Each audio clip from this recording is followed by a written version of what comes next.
Les derniers événements sur l'île n'ont laissé personne indifférent. Encore moins l'ancien procureur de la République qui condamne ces agissements, mais qui n'est guère surpris par de tels comportements. Oui, ce qui s'est passé là ces jours-ci est extrêmement grave. Ces images sont insupportables. Hélas, ce n'est pas nouveau.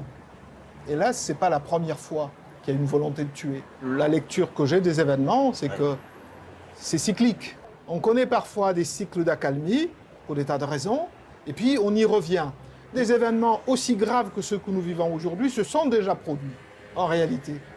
Pour beaucoup sur le territoire, le lien entre immigration et délinquance est une évidence. M. Mansioni, quant à lui, se refuse à être aussi catégorique. Si on regarde les personnes incarcérées, grosso modo, à quelques éléments près, nous avons autant de citoyens français que de personnes de nationalité étrangère. On ne peut pas effectivement dire que l'immigration n'a aucun lien, ou plutôt que la violence et l'insécurité n'ont aucun lien avec cette immigration, mais en proportion de la part des immigrés ou des étrangers sur le territoire. Pour l'ancien procureur, tout n'est pas peine perdue. Pour se sortir de cette situation, il demande une action collective. Moi, je ne pense pas que la situation soit perdue. Sinon, il ne faut plus rien faire. C'est possible, mais c'est possible à condition que chacun, à sa place, joue le rôle qui doit être le sien. Les familles, M. Milan, quand vous voyez des gamins de 12-13 ans dehors, à minuit, à 2 h du matin... C'est pas normal. C'est pas normal. Les collectivités ont des missions légales en matière de prévention de la délinquance. Elles doivent les jouer. L'État, la force publique doit assurer la sécurité, elle le fait, elle est sur le terrain. Oui, la justice doit être impitoyable. Sur le départ, Camille Mansioni attend plus de moyens mis en œuvre et une continuité sur la question judiciaire. Il quitte ses fonctions, selon ses dires, sans amertume ni regret. Depuis le 13 octobre, 3 sapeurs-pompiers de l'aéroport de Pamandzi ont été placés en garde à vue. 3 infractions leur ont été reprochées, dégradation, vol et détournement d'aéronefs. En effet, ceux-ci ont retiré des fusibles sur un de leurs camions l'immobilisant, contraignant un avion d'Air Austral à ne pas pouvoir se poser à Pamandzi et étant de ce fait dérouté vers la Réunion. On leur soupçonnait de vol, que des talkie-walkie étaient volés, que des clés de camion ont été volées. Mais nous avons appris par la suite que rien n'a été volé. Ils n'ont jamais été voleurs. De toute façon, rien n'a été volé. Que les clés étaient à l'aéroport et les radiomessages en question étaient aussi à l'aéroport. Là-dessus, il n'y a pas de souci. Par contre, par la suite, oui, il y a eu apparemment des fusibles qui ont été enlevés sur des camions pour que justement il y ait cette force pour qu'on puisse les écouter, les entendre. En effet, cela fait plusieurs années que les pompiers de l'aéroport ne cessent de réclamer de meilleures conditions de travail sans jamais avoir de retour. Les pompiers de l'aéroport, depuis 2018, donc depuis 2 ans, n'ont jamais arrêté de revendiquer des conditions de travail difficiles auxquelles ils vivent, mais aussi de la sécurité éventuelle de tous les passagers qui prennent les avions matin, midi, soir. Pendant 2 ans, ils n'ont jamais été entendus, jamais. À un moment donné, ça lasse. Je pense aujourd'hui que c'est une lassitude de ne pas justement être écouté, c'est une lassitude de ne pas être entendu, de ne pas trouver une solution par rapport aux revendications qui sont les leurs depuis, qui les ont amenés en tout cas à faire de la bêtise, si on peut appeler ça comme ça aujourd'hui. Une bêtise qui risque de se retourner contre eux, des pompiers qui ont le soutien de tous leurs collègues sur l'île, comme le démontre la manifestation hier devant le tribunal lors de l'audience des 3 soldats du feu. Ils ont le soutien de tous les collègues, ça il faut le rappeler. Et d'ailleurs, je l'ai dit d'emblée qu'on était devant le tribunal hier pour les soutenir. Et d'ailleurs, j'en profite à travers ce micro pour leur dire qu'il faut être très fort. Il faut être fort, que nous serons toujours là pour eux et qu'ils comprennent une chose. Et je compte beaucoup d'abord sur eux. Je compte beaucoup sur eux pour qu'ils ne se découragent pas. Il y a des moments comme ça et qu'ils sachent tout simplement que la vie est un combat. Et seuls gagnent ceux qui ne baissent pas le bras. Donc je compte sur eux pour qu'ils ne baissent pas les bras justement.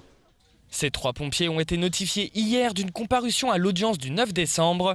Ils encourent jusqu'à 5 ans de prison et 18 000 € d'amende. J'ai jamais passé autant de temps à préparer un projet que cette fois-ci. parce que derrière, il y a des exigences. On ne peut pas se permettre de dire que voilà, on vise le disque d'or et que derrière, il n'y a pas le produit qu'il faut. Donc, c'est des sacrifices, tu ne dors pas, comme tu l'as dit, c'est de laisser femme et enfants et aller au studio jusqu'à 2h du matin, rentrer et se réveiller à 5h du matin pour préparer le petit. C'est des sacrifices. On ne peut pas s'exporter au niveau national et international si notre communauté ne soutient pas. Ça, c'est pas possible. C'est un argument de taille. Même si c'est à nous de faire en sorte pour que notre produit, nos artistes mahorais, soient considérés à l'extérieur. On ne peut pas être considéré à La Réunion, à Madagascar, au Comores, je parle au niveau régional, si à Mayotte même on n'est pas considéré.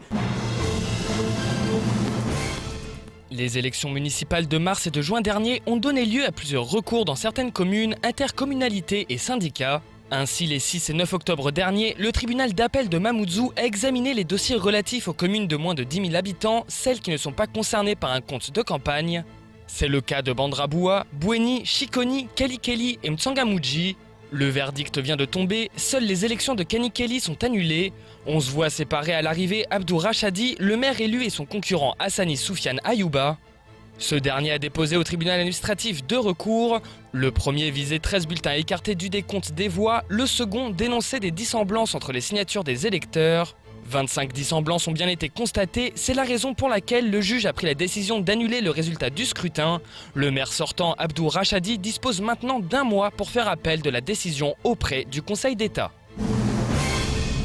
La première semaine des accueils collectifs de mineurs colo-apprenantes se termine pour l'association Hip Hop Évolution.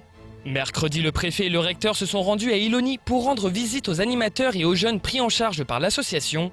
Comme à l'issue de chaque séjour, une restitution du travail est prévue, mais cette fois, elle sera proposée dans le cadre des Journées nationales de l'architecture. En effet, Hip Hop Évolution s'est associé à l'Icoli Dago et ses partenaires qui mettent en place une journée de rencontres porte ouverte autour du projet de réhabilitation du bâtiment de l'ancien tribunal de Mamoudzou.